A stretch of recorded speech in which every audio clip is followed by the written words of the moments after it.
There are 3 steps to be observed in perfect breathing technique, and they are firstly proper breathing, secondly slow and deep breathing, and thirdly yogic breathing. In connection with proper breathing technique, the belly should expand while inhalation and belly should contract while exhalation. Regarding slow and deep breathing, inhalation and exhalation together makes one cycle, and the same should be less than about 10 to 12 cycles per minute or even less. In case of yogic breathing, inhalation and exhalation should be through a spinal cord, adopting Hamsa technique or Soham technique. The important factor is to make the yogic breathing stable, and the stability of yogic breathing can be achieved with the help of natural Keval Kumbakh, which will work like voltage stabilizer for yogic breathing. The video describes each step in detail.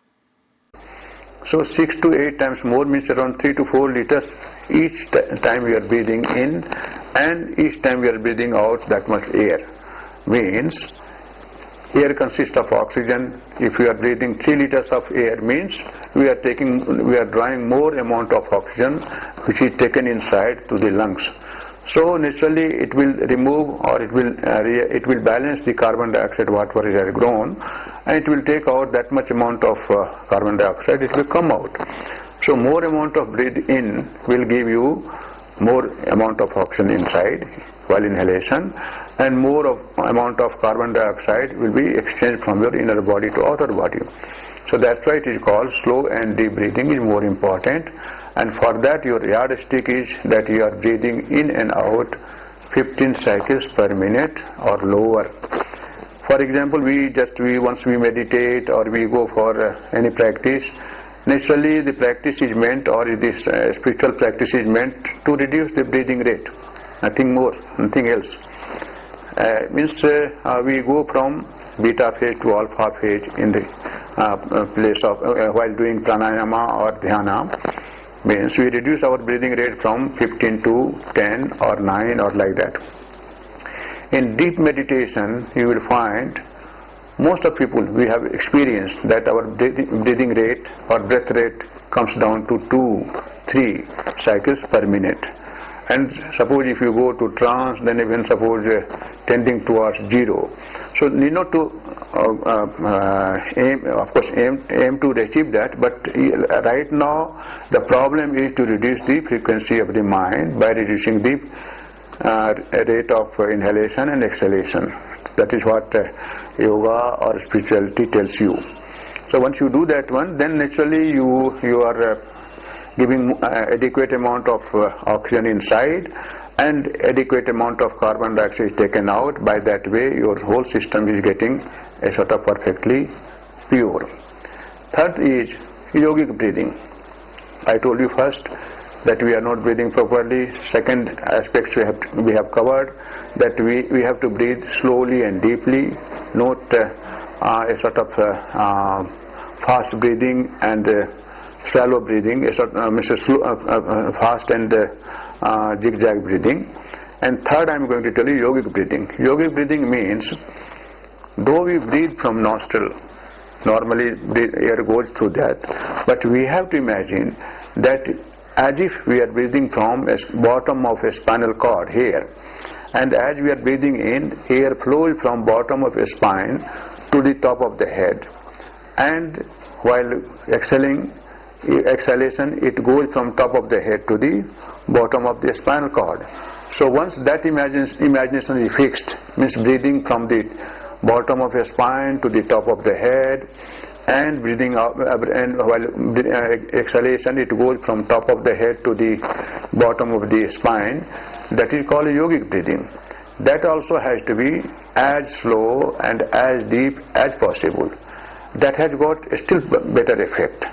First we have to achieve slow and deep breathing. Further, if you want to improve, you have to achieve yogic breathing. That way you will have a sort of a better control over the breath rate, and ultimately you will find that the breath and mind, we have got three things: body, breath and mind. Everybody has got, whether they are following any religion, Hinduism, Christianity, Sikh, Islam, any whatever religion. Everybody has got three elements, like body, breath and mind.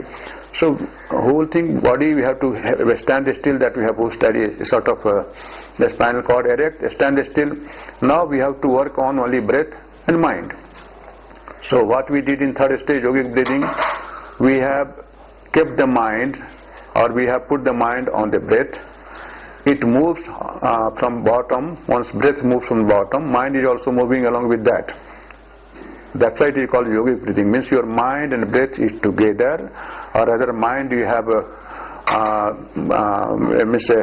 breath is riding, mind is on the breath, riding on the breath, and as long or as your breath is moving, your mind is moving along with that. Your mind is not moving elsewhere.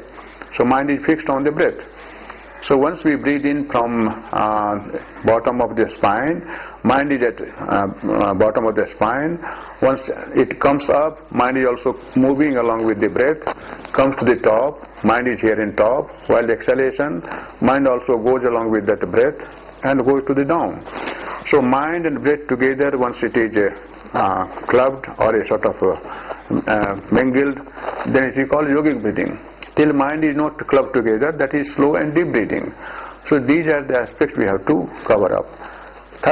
Fourth thing I would like to say before demonstration, that energization. Suppose you are perfectly alright, your inner voltage is dropped, like household voltage dropped, then what happens? Your tube light will not work.